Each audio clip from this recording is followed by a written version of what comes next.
조인섭 변호사의 상담소.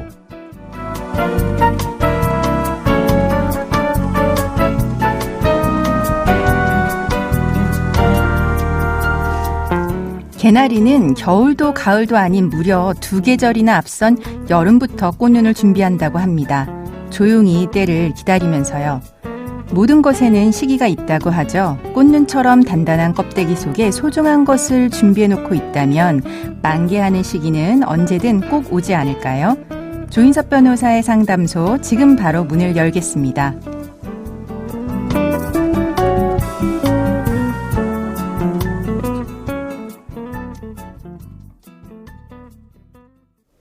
당신을 위한 로하우스 조담소, 김소연 변호사와 함께합니다. 안녕하세요. 안녕하세요. 법무법인 신세계로의 김소연 변호사입니다. 오늘은 어떤 고민이 기다리고 있는지 먼저 사연부터 알아보겠습니다.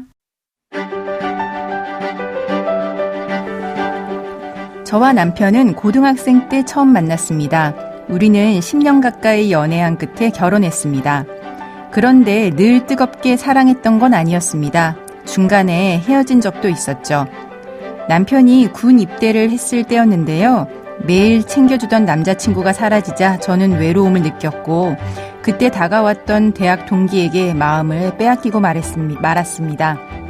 그런데 제가 양다리를 걸치게 된 걸 남편이 알게 됐고 탈영을 하겠다면서 협박하더라고요. 그래서 결국 다시 만났습니다. 그때 일이 상처가 됐는지 남편은 결혼한 뒤에도 옛날 일을 들먹거렸습니다. 평상시에는 잘해주다가도 술을 마시거나 서운한 일이 생기면 왜 자신을 버렸냐면서 오열을 했죠. 저와 결혼한 건 오기였다면서 이제 저를 버리고 복수하고 싶다고 하더라고요. 어디 그뿐인가요? 제 휴대폰을 몰래 열어본 걸 들킨 게 한두 번이 아니고 제 차에 블랙박스도 뒤져보는 것 같습니다. 더 큰 문제는 어린 딸에게 엄마 같은 여자로 자라면 안 된다면서 제가 예전에 만났던 남자 이야기를 했다는 겁니다. 그 말을 들은 딸은 큰 충격을 받았습니다. 더 이상 남편의 행동을 참을 수 없습니다. 이건 딸에 대한 학대가 아닌가요? 딸을 위해서라도 이혼하고 남편이 딸을 못 만나게 하고 싶습니다.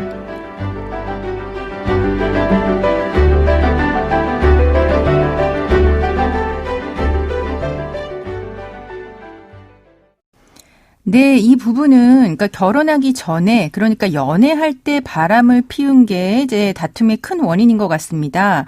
이거 이혼 사유 될까요?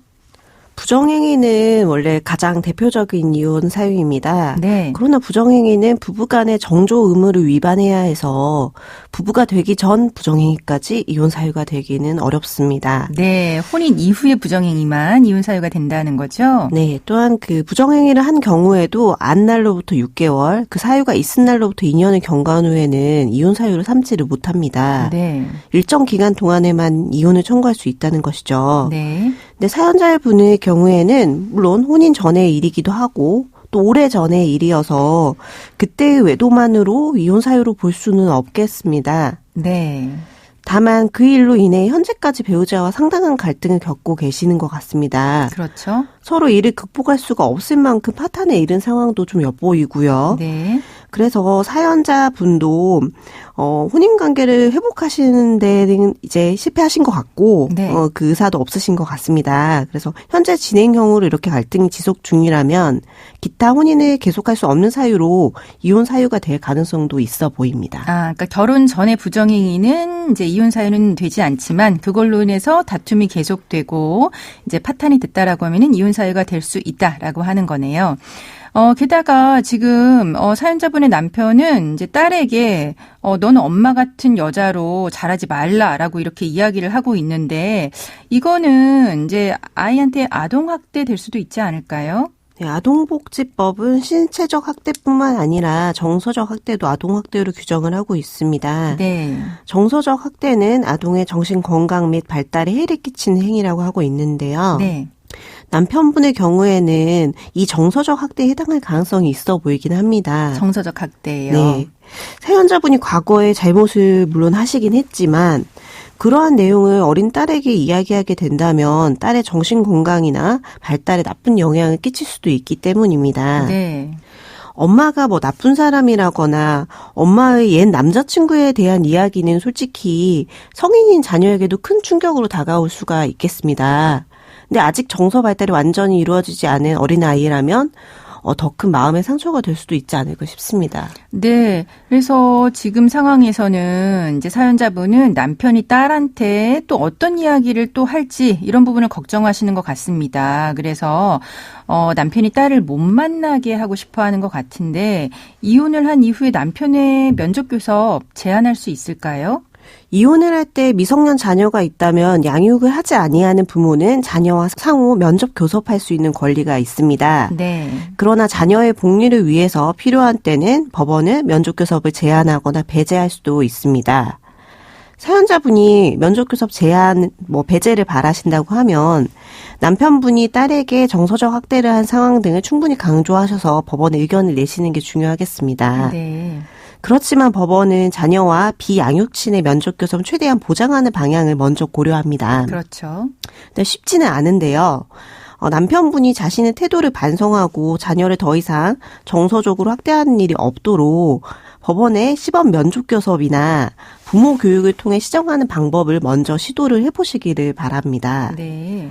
그래도 개선되지 않는다면 제안의 방법으로 법원에서는 면접교섭 센터 등에서 전문위원회 참여하에 면접교섭이 이루어지도록 하는 방법을 제안할 수도 있겠습니다. 네. 그러니까 아이의 아버지는 면접교섭을 당연히 할 수 있지만 이제 아이에 대한 정서적 학대가 있는 걸로 인정이 되면 면접교섭은 여러 가지 방법으로 제안할 수도 있네요.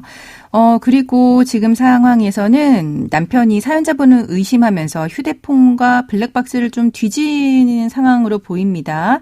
부부 사이에 이런 행동하는 거 문제 될까요? 부부 사이에도 비밀이라는 거는 있습니다. 그렇죠. 일단 정보통신망법 위반으로 비밀침해죄가 있는데요. 그거에 대해서는 이제 휴대폰을 보게 되는 거는 그 정보통신망에 의해서 처리, 보관, 전송되는 타인의 비밀을 침해할 수 있는 행위가 됩니다. 네. 그래서 만약 비밀번호가 걸려 있었다면은요. 네. 근데 그거를 이제 굳이 풀고 본다는 것 자체가 그런 침해 행위가 될 수도 있을 거고요. 또 블랙박스는 차 안에 이제 있기 때문에 네. 자동차를 그 타인이 관리하는 자동차를 이제 수색하는 것도 자동차 수색죄라는 게 있습니다. 네, 자동차 수색죄요. 네네. 근데 이제 같이 관리하는 거라면은 문제가 안 될 수도 있긴 한데 네. 이 경우에 좀 문제를 삼아볼 수는 있을 것 같다는 생각이 들긴 합니다. 네, 별거 중이라거나 이혼 소송 중에 이제 자동차를 문을 열고 들어가서 블랙박스 영상을 가져왔다 이러면은 문제는 될 수 있겠죠. 최근 그런 걸로 또 처벌받은 판례도 있긴 했었거든요. 네. 그럼 지금까지 상담 내용을 정리를 해보자면 결혼하기 전에 바람을 피운 건 부부간의 정조 의무를 위반한 게 아니기 때문에 이혼 사유가 되기는 어렵습니다. 하지만 그것 때문에 계속 갈등이 이어졌다면 그때는 이혼 사유가 될 수 있고요. 또 자녀에게 상대방 부모를 부정적으로 이야기하는 거는 아이에 대한 정서적 학대가 될 수도 있습니다. 자녀의 정서적 학대 상황이 인정이 된다라고 하면은 면접교섭이 제한될 수 있다라고 하는 점도 안내해드렸습니다. 지금까지 김소연 변호사와 함께했습니다. 감사합니다. 또 뵙겠습니다. 조인섭 변호사의 상담소는 유튜브를 통해서 다시 듣기 하실 수 있습니다. 궁금한 점이나 건의할 사항이 있으시면 댓글을 달아주세요.